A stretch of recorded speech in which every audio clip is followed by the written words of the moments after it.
नमस्ते बच्चों, my self Jaiswal sir. हम पढ़ रहे हैं class 10th science chapter the human I and the colourful world. Last class में हमने ये देखा था कि एटमॉस्फेरिक रिफ्रैक्शन से जुड़े हुए कौन से नेचुरल फिनोमिना हैं, and we have also seen that scattering causes the appearance of blue sky. Due to non-scattering, the space to astronaut seems darker, and at moon the sky is dark. So, what is scattering? When sunlight collides with the larger particle, sunlight colloids, जब उसके साथ टक्कर होती है, संघट्ट होता है, colloid with particles of atmosphere, particles of atmosphere, then it is randomly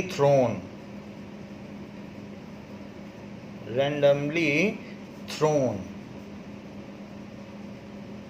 यहाँ पर आप कहेंगे कि लॉ ऑफ रिफ्लेक्शन क्यों नहीं फॉलो होता है? क्योंकि ये कंटिन्यूअस सरफेस नहीं है, ये एक पार्टिकल्स हैं। तो पार्टिकल से जब टक्कर होती है तो रेंडमली थ्रो होता है, और कंटिन्यूअस सरफेस होती है तो लॉ ऑफ रिफ्लेक्शन फॉलो होता है.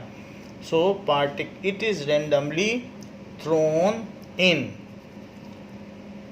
Various direction.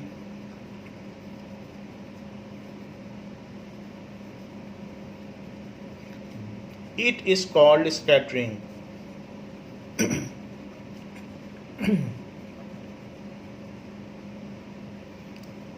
If size of particles of atmospheric gases is large enough, if size of particles, जिसे particles कह रहा हूँ उसे आप मॉलिक्यूल समझिए, molecules of atmospheric gases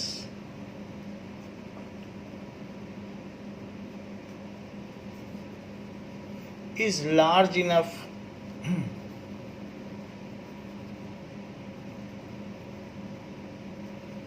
then it scatters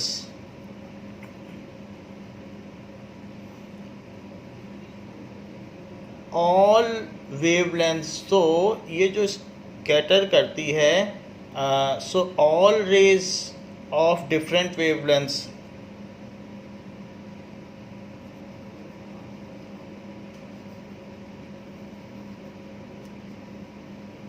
सभी को स्कैटर करती है. So in case of less denser cloud, जो लेस डेंसर क्लाउड्स होते हैं वो सफ़ेद दिखते हैं. In case of less denser, जिनमें पानी नहीं होता है, sir clouds, various coloured rays are scattered. So size of particle is large enough. अगर size of particle large enough हैं तो ऐसे केस में वो जो छोटे वेवलेंथ वाले हैं उनको भी स्कैटर करेंगे, और इसी पर अगर बड़ा वेवलेंथ भी गिरेगा तो वो भी स्कैटर होगा. तो सब मिक्सअप हो जाएंगे जैसे ये. तो दोनों तरीके का है. So in case of less denser clouds, जो भी रेज हैं, rays of all colours are scattered and reaches to us, वो हमारे पास पहुंच जाती हैं. ये कुछ भी हो सकता है, डाई नाइट्रोजन पेंटाऑक्साइड भी हो सकता है, कार्बन डाइऑक्साइड भी होता है, या वाटर का पार्टिकल भी हो सकता है. हमारे केस में ये वाटर का पार्टिकल है. तो ऐसे केस में reaches to us. So non raining clouds appear white. So जो बारिश नहीं कर सकते हैं, so non raining clouds appear white, while raining clouds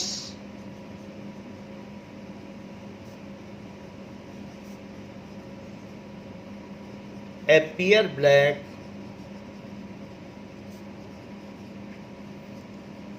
जो पानी बरसाने वाले बादल होते हैं वो ब्लैक होते हैं। कहा जाता है कि काले मेघा पानी दे गुड़धानी दे, तो ये चीज़ कहा जाता है। सो appears black, it appears black. Why it appears black? Because it also scatter all components of light. However, it is scattered and thrown in upper direction and does not reach to us. तो उसमें ऊपर से light आती है और scatter होके ऊपर ही ऊपर रह जाती है, क्योंकि उसकी डेंसिटी ज़्यादा है। As it has more density,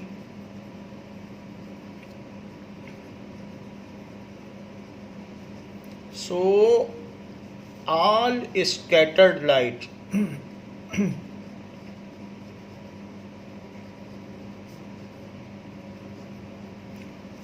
moves in upward direction,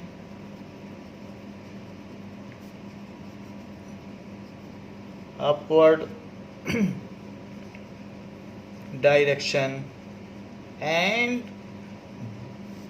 does not reach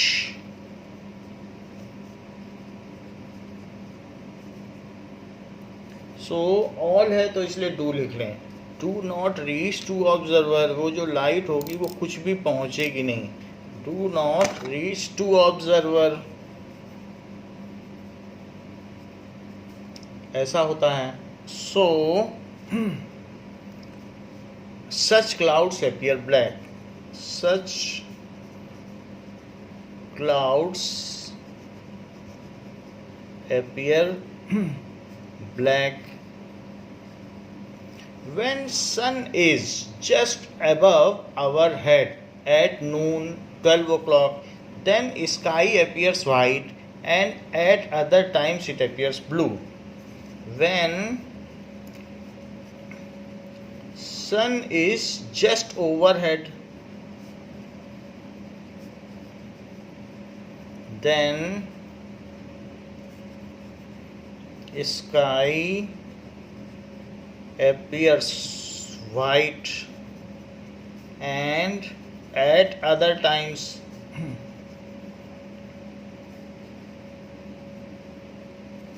it appears blue. दूसरे टाइम पे ब्लू दिखता है। During sunrise and sunset it appears red. एक और भी चीज़ कह दी गई है कि during sunrise and sunset it appears red. Account reasons, इसके कारणों की व्याख्या करें। That is account reason. Now, when sun is overhead, जैसे जब भी सन हमारे सर के ठीक ऊपर है, तो ऐसे केस में उसको थोड़ा सा ही चलना पड़ता है लाइट को, क्योंकि लेस एटमॉस्फेरिक बेल्ट है। और सन अगर ओवरहेड नहीं है, यहाँ पर हम खड़े हैं, सन हमसे दूर है, तो ये एक लॉन्ग एटमॉस्फेरिक बेल्ट चलेगा, क्योंकि हाइपोटेनियस हो गया, ये परपेंडिकुलर है। तो ऐसे केस में scattering takes at larger extent, so blue colored are scattered more and the sky appears blue, but in this case less scattering appears, hence most of the components of light reaches to us as usual, so sky appears white. तो ये दोनों चीज़ें हैं। और एक और भी case है कि जब अगर सनराइज है या सनसेट है to ये रेड क्यों दिखता है, इसकी भी बात पूछी गई। So when sun is overhead तो ऐसे केस में ये हमारी एटमॉस्फेरिक बेल्ट है।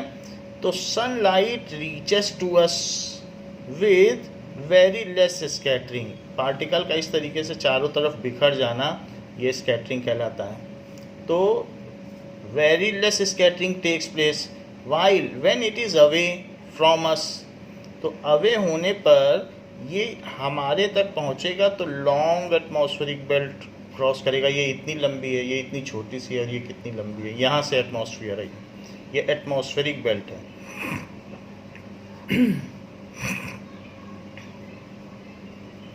So in this case amount of scattering is more, so the sky appears blue। यहाँ पर स्कैटरिंग इफेक्ट थोड़ा है, जब ज़्यादा स्कैटरिंग नहीं होगी, थोड़ी सी एटमॉस्फेरिक बेल्ट है। When sun is overhead at noon, overhead at noon, then it has to cross, so जो इट्स रेज, जो इसकी रेज होंगी उनको बहुत थोड़ा सा एटमॉस्फेरिक बेल्ट ही क्रॉस करना पड़ेगा। Its rays have to cross a thin atmospheric belt, thin atmospheric belt, so amount of scattering is very less। so ये भी कह सकते हैं extent of scattering is lesser and most of the components of light reaches to us unscattered and most of the color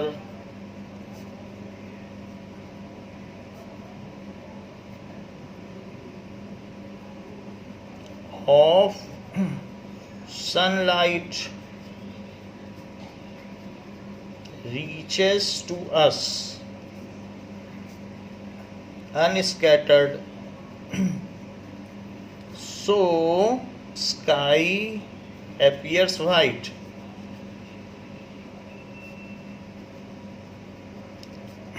but at other times, दूसरे समय में क्या होगा, at other times, leaving sunset and sunlight उसको छोड़ दें, at other times the sun rays have to cross during day hours,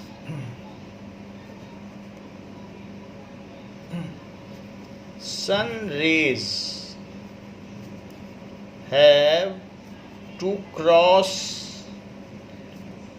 a long atmospheric belt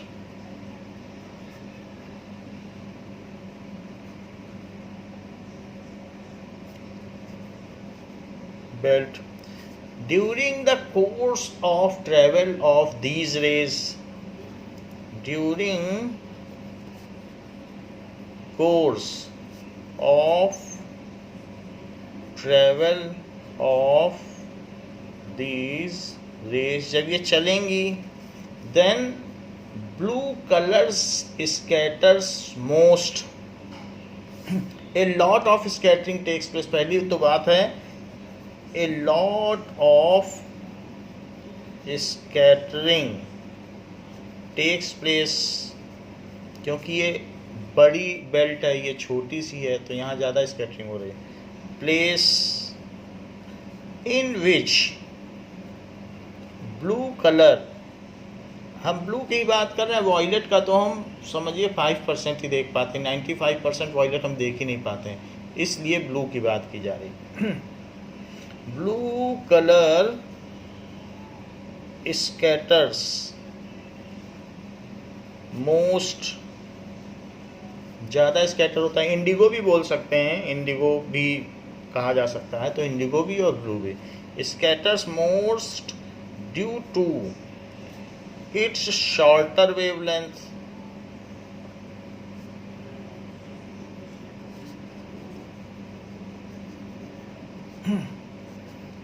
It is scattered by most of the atmospheric particle. It is scattered by most of atmospheric particles. Yeah. While red color scatters least, while red color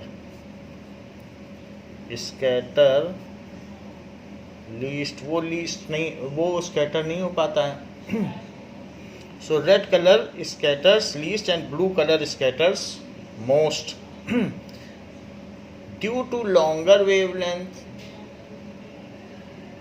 which is longer than the most of atmospheric particles. So whose wavelength is longer than size of most of atmospheric particle.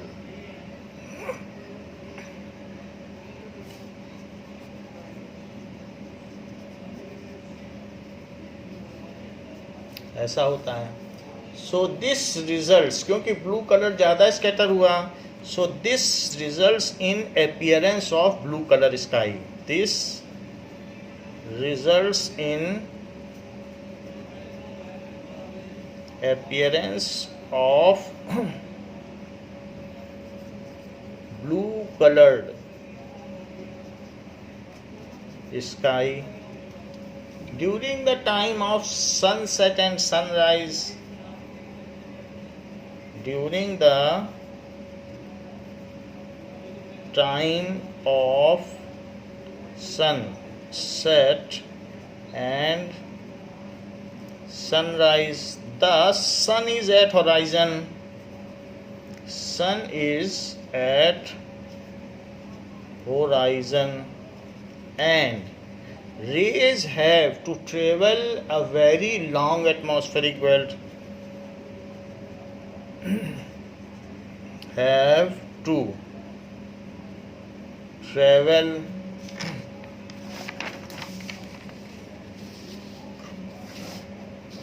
a very long atmospheric belt. Now,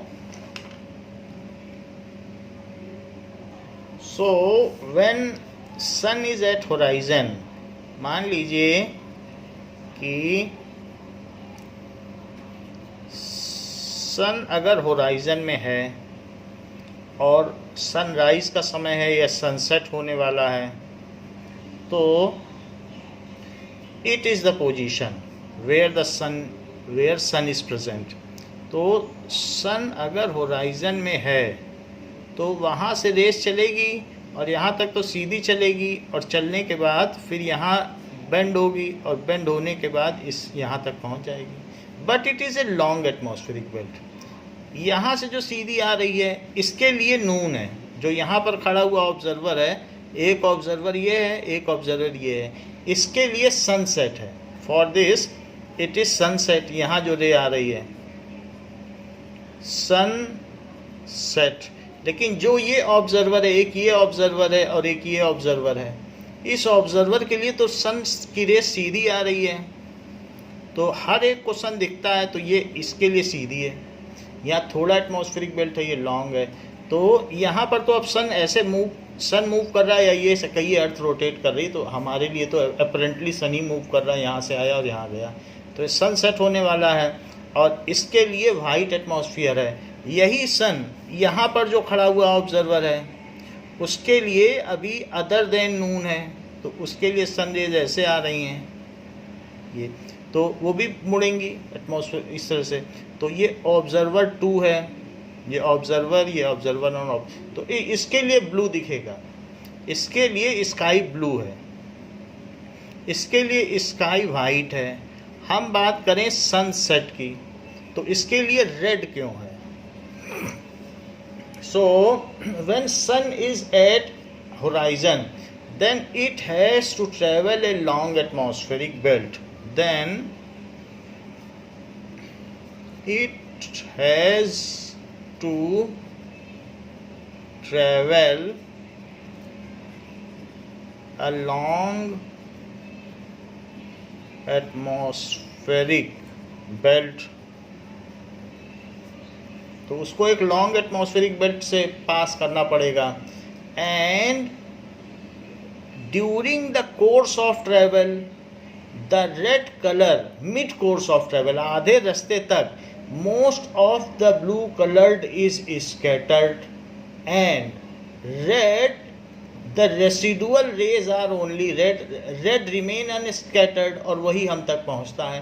तो इतना लंबा चलने पे यहीं तक सारी blue colour scatter हो जाएगी. तो स्कैटर हो जाएगी तो वो यहीं स्कैटर हो जाएगी, उसकी एनर्जी नहीं पहुंचेगी ऑब्जर्वर तक, क्योंकि बहुत लंबा ट्रैवल हुआ. सो ब्लू कलर्ड रे scattered in mid course of travel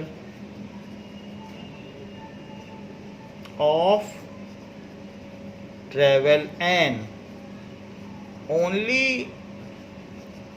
red components of light remains. Only red component of light reaches to observer. उसके पास सिर्फ रेड कंपोनेंट ही पहुंच पाता है. So during sunrise and sunset sky appears red. तो sky red appear होता है क्योंकि आधे रास्ते तक सब स्कैटर हो गया, और वो यहाँ जो खड़ा है वो तो देख लेगा, यहाँ पर भी जो खड़ा है उसको ब्लू दिख जाएगा, बट जो इधर तक पहुँचा यहाँ तक पहुँचा ही नहीं. ब्लू कलर स्कैटर होकर रास्ते में ही सारा स्कैटर हो गया, और रेड स्कैटर हुआ नहीं. तो रेड पहुँच गया ऑब्जर्वर के पास, तो रेड पहुँचा तो सब कुछ उसे रेड दिखाई पड़ेगा. तो इसलिए स्काई के 3 कलर हैं, वाइट, ब्लू एंड रेड, ऐसा बताया गया. Now we should go to next point. What is Tyndall effect?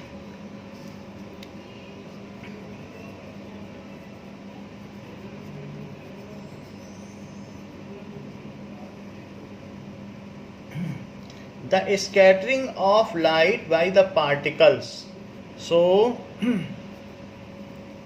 scattering of light by particles, उनका साइज कितना होता है जो पार्टिकल को स्कैटर कर सकती हैं? Above 1 nanometre. तो अबव 1 नैनोमीटर में कोलाइड्स एंड सस्पेंशन आते हैं. जैसे इसमें कौन से आएंगे? कोलाइड्स एंड सस्पेंशन, दोनों ही स्कैटर कर सकते हैं. So hence the path of light is seen. Hence, the path of light is visible, is called Tyndall effect.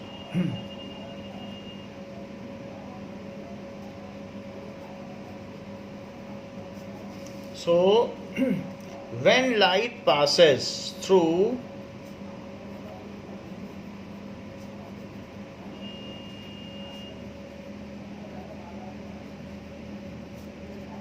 Colloids and suspension, colloid में मिल्क हो गया, ब्लड हो गया, Dettol in water, soap in water, ये सारा हो गया. And suspension, chalk in water, sand in water, suspension, dust in air, इस तरीके से. Then light get scattered and scattered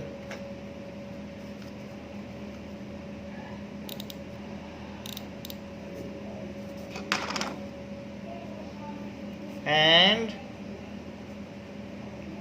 path of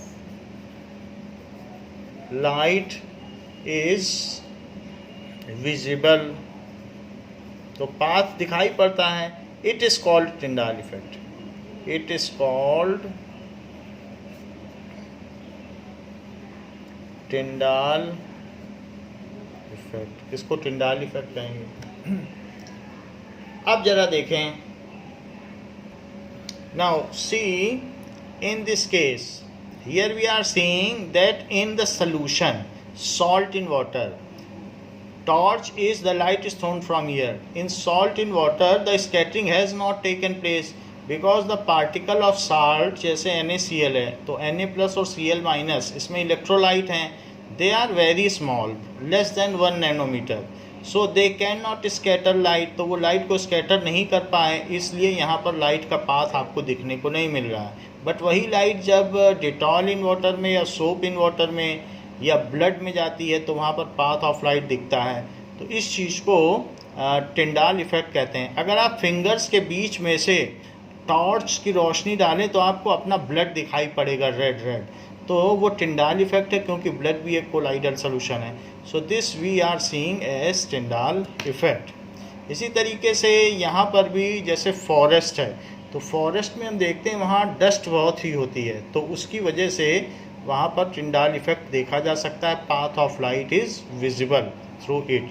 अलग अलग तरीके के सोल्यूशन होंगे तो उसमें टिंडाल इफेक्ट का जो एक्सटेंट है पाथ ऑफ लाइट का वो कम या ज़्यादा हो सकता है, तो इस तरीके से टिंडाल इफेक्ट देखा जा सकता है। जिसमें लाइट का पाथ दिख रहा है उसमें टिंडाल इफेक्ट है, और जिसमें लाइट का पाथ नहीं दिख रहा है उसमें टिंडाल इफेक्ट नहीं है। So that is Tyndall effect means कि if the path of light is visible through a solution, when light is thrown through a solution and path of light is visible, then it is called Tyndall effect. If a beam of light is thrown through a solution, beam क्या होता है? A group of rays. If a beam of light, millions of groups of rays होती हैं, उनको beam कहते हैं। beam of light is thrown in a solution and path of light is visible, path of light is visible, then it is called Tyndall effect.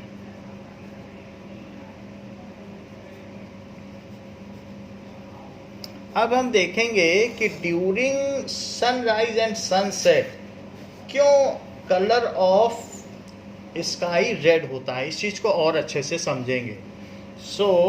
इसके लिए एक experimental setup है, पहले उसको देखें, फिर हमें समझ में आएगा कि सूर्यास्त और सूर्योदय के समय सूर्य का रंग लाल क्यों होता है। नाउ सबसे पहले एक कॉन्वेक्स लेंस ले लीजिए और यहाँ पर लाइट की बीम इसमें पड़ेगी, तो जो बीम ऑफ लाइट है वो पड़ेगी, तो यहाँ से जो भी टॉर्च रख लें, सो टॉर्च की रोशनी यहाँ से पड़ेगी और फिर यहाँ से लाइट हर डायरेक्शन में जाएगी। सो ये एक तरीके से इसका फोकल पॉइंट है, ये फोकल लेंथ है। तो फोकस पर जब लाइट पड़ेगी तो वो पैरेलल हो जाएगी। Now it becomes parallel through it, तो इस तरीके से पैरेलल आ रही है।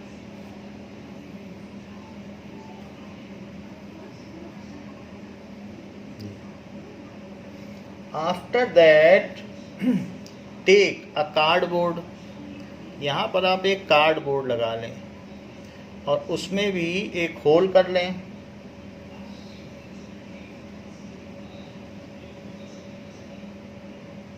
तो यहाँ पर एक होल कर लें। तो some of the rays get absorbed by it, however some of get succeed to pass through it, कुछ इसमें से निकल भी जाएंगे। अब देखें, ये एक कोलाइडल सोल्यूशन है जो यहाँ पर दिखाया गया है। ये टॉर्च है, ये स्लिट है, तो स्लिट से एक लाइट निकली और स्लिट से फिर इसमें कॉन्वेक्स लेंस है, और ये जो सोल्यूशन है ये एक कोलाइडल सोल्यूशन है। दिस इज किसी ट्रफ में रखा है, सो कोलाइडल सोल्यूशन, ये कोलाइडल सोल्यूशन है। फिर इसके बाद ये कार्डबोर्ड है जो कि ओपेक है, कार्डबोर्ड या प्लैंक, एंड उसके बाद फिर उसके एक कॉन्वेक्स लेंस लगा लें, and after that put some screen over here at its focus. So वहाँ पर आप एक स्क्रीन के पास में एक ये इसके फोकस पे स्क्रीन लगा लें, तो ये जो लाइट आएगी इस पर, तो वो यहाँ पर ये सर। अब जरा देखिए,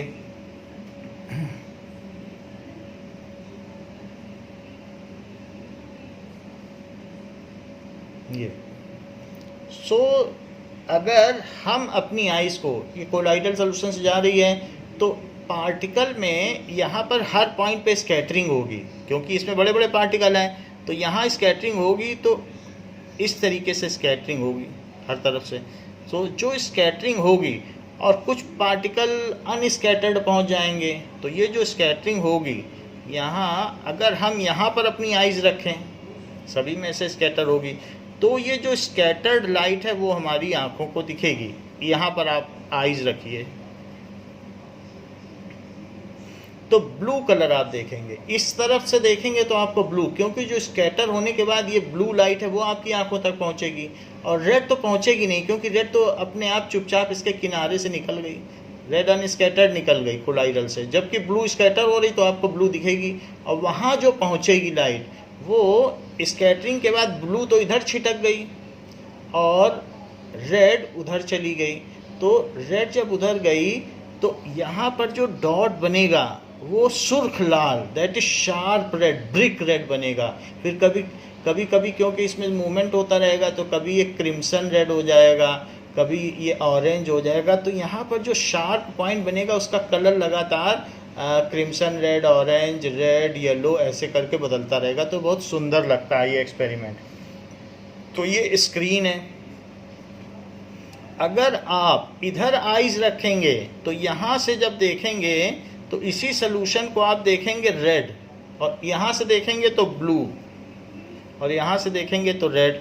तो ऐसे ही लॉन्ग एटमॉस्फेरिक बेल्ट से हो करके जब सनलाइट पास होती है तो most of the blue colour scatters in Midway, however red remain scattered and reaches to us. That's why the sky appears red during sunset and sunrise. इस चीज़ को यहाँ बताया गया।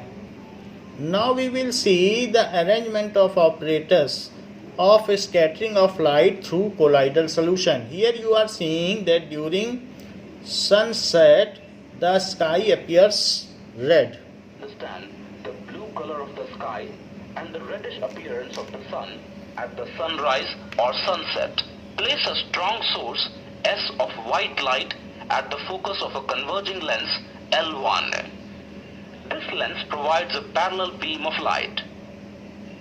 Allow the beam of light to तो pass focus through पर रखा गया है, ये फोकस है D containing clear water.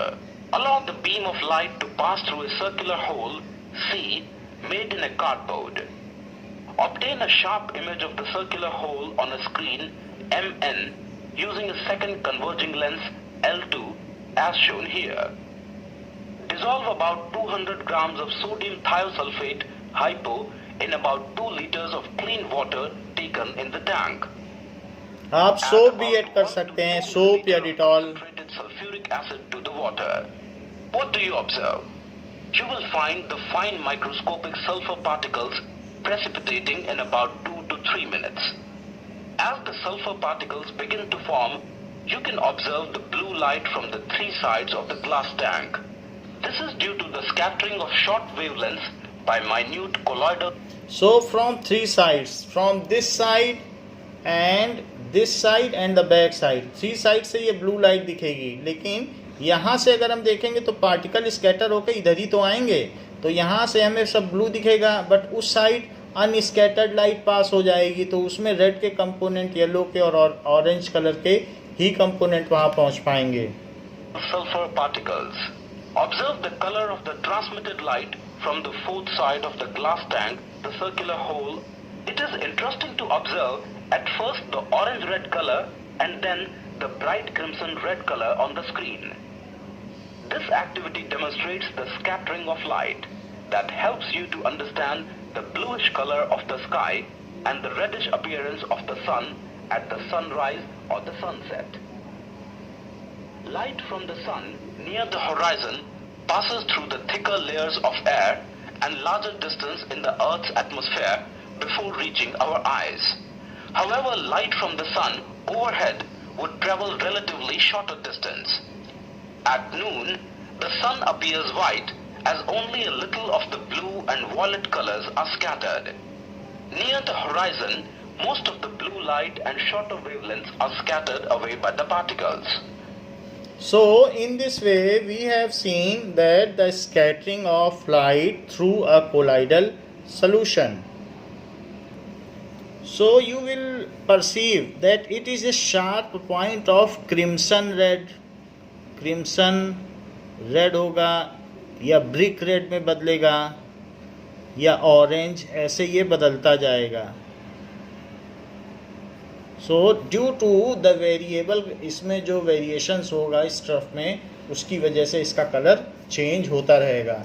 And this is all the arrangement. यहाँ पर जो दिख रहा है, इट इज़ द अरेंजमेंट या scattering of light through colloidal solution that we have seen by this experiment. So it is scattering arrangement for observing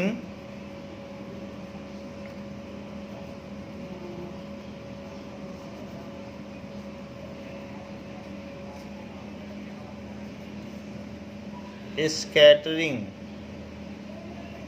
of light through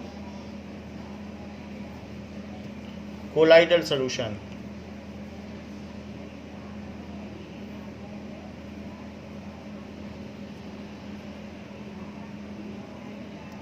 And in this way, the all topics of this chapter, the human eye and beautiful world, the colorful world, has been covered. So in all respect, the chapter is over. We will discuss next chapter in next video class. तो बच्चों इस class के लिए इतना ही. Thank you.